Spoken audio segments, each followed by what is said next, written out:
लगता है सुबह सुबह सूरज देवता की ड्यूटी लगाकर चांद खुद नाश्ता खिलाने जमीन पर उतर आया है।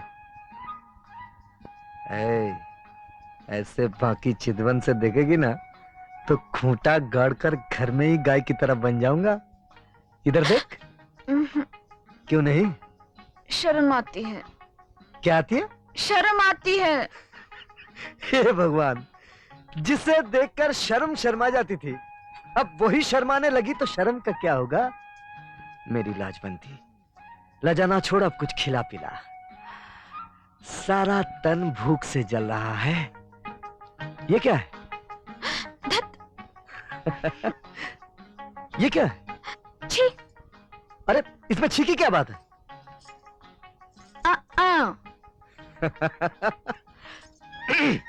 खाना लगा, चलो।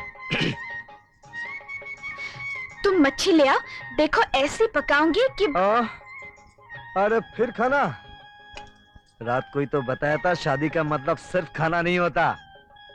और आज मैं कहीं नहीं जाने वाला। जो कुछ चाहिए सीता से कहकर मंगवा लेना। वैसे वो है कहाँ? यही कहीं होगी।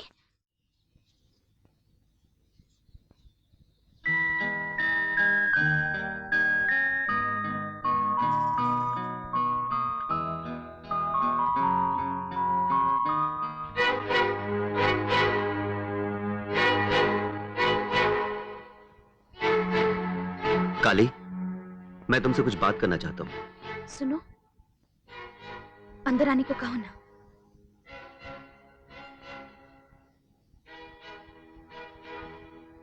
आइए।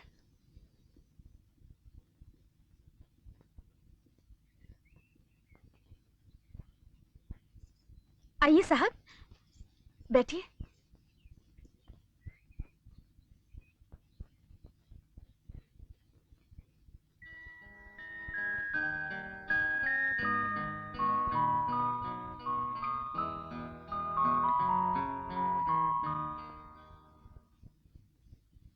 काली, मैं जानता हूं तुम मुझसे नाराज हो। न जाने क्यों हम दोनों के बीच बेवजह एक गलतफहमी की दीवार खड़ी हो गई है। लेकिन इस वक्त मैं एक अफसर की हैसियत से नहीं, एक दोस्त के रूप में तुमसे मिलने आया हूं। आप चाहे जिस तरह से आए हो, मिलने तो आप ही आए ना। मेरे घर भी आए हैं और लॉ पॉइंट भी निकाल रहे हैं। हाँ? Law point? ऑफिस में लोगों ने मुझे बताया था कि तुमने मुझे यही नाम दिया है।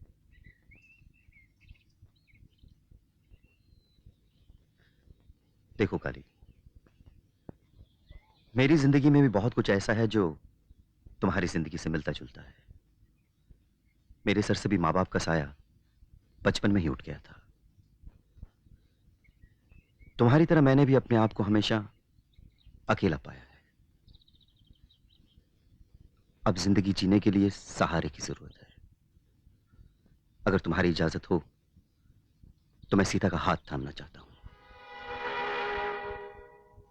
ना मत करना दोस्त, मैं बड़ी उम्मीदें लेकर आया। ये तो हमारी बड़े भाग जो आप।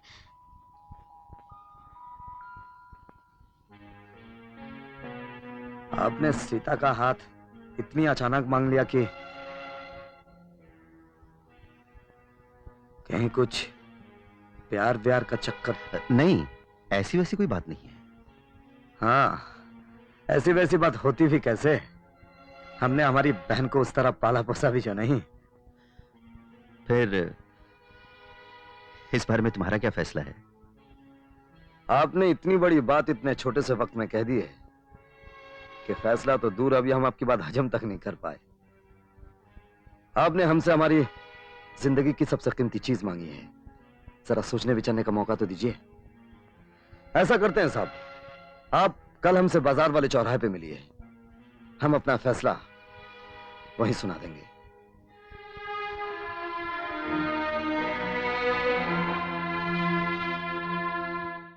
बैठो।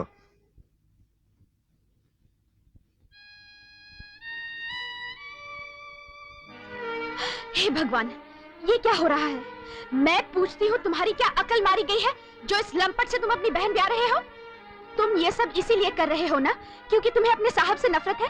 अरे अगर तुम्हें उनसे नफरत है तो अपनी बहन को क्यों भाड़ में झोंक रहे हो? जरा सोचो, तुमने उसे अपनी बेटी की तरह पाला है और अपनी जिद की खातिर तुम उस बेचारी को इस रंडवे के साथ नरक में ढकेल रहे हो। मैं कहती हूँ उनसे कहो यहाँ से इसी दम चले जाएं। मेरे जीते जी ये सगाई नहीं हो सकती। जीते जी नहीं हो सकती तो जाओ नदी में जाकर डूब मारो, क्योंकि ये सगाई होकर रहेगी।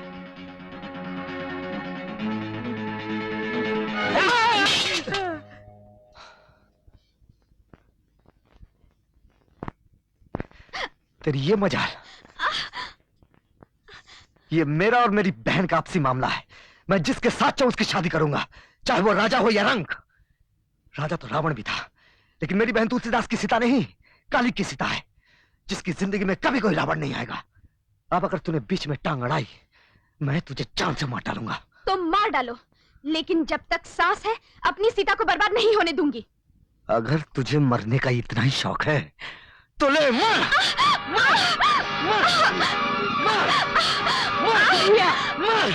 क्या है तुम्हें? मेरी सगाई वाले दिन भाभी पर क्यों हाथ उठाते हो?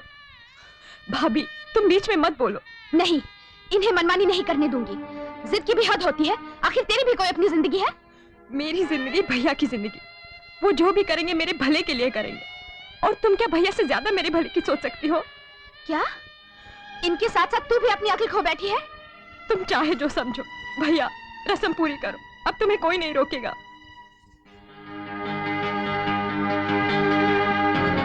औरत साथ है ना, अपने सॉन्ग दिखाए बिना बाज नहीं आती।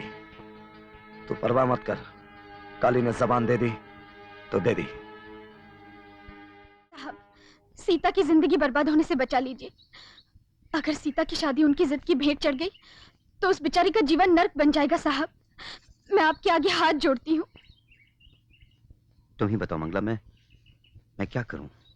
मैं कैसे भी सीता को समझा बुझाकर मना लूंगी। आप उसे यहाँ से कहीं दूर ले जाइए और चुपचाप शादी करके लौट आइए। फिर हार कर काली को ये रिश्ता मंजूर करना ही होगा। भगा कर ले जाना, चुपचाप शादी करना? सुनकर ऐसा लगता है जैसे मैं शादी करने नहीं कोई पाप करने जा रहा हूं। मैं एक जिम्मेदार आदमी हूं, तुम्हें मुझसे ऐसी उम्मीद नहीं रखनी चाहिए। फिर कैसी उम्मीद रखनी चाहिए?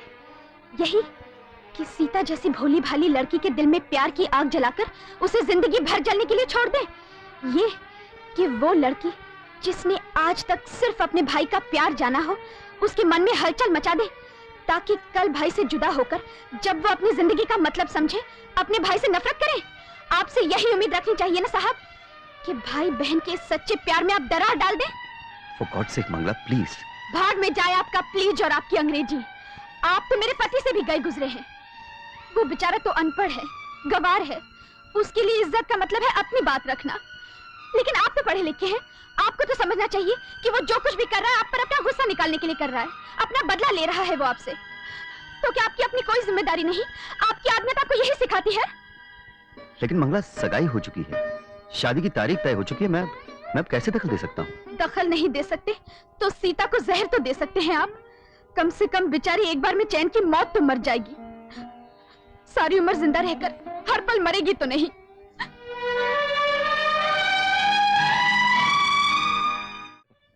तूने हमें घर दिया, मेरी मांग को सिंदूर दिया, और मैं तेरी मांग में राख भरते हुए देखूं, ऐसा मैं कभी नहीं होने दूंगी सीता, कभी नहीं।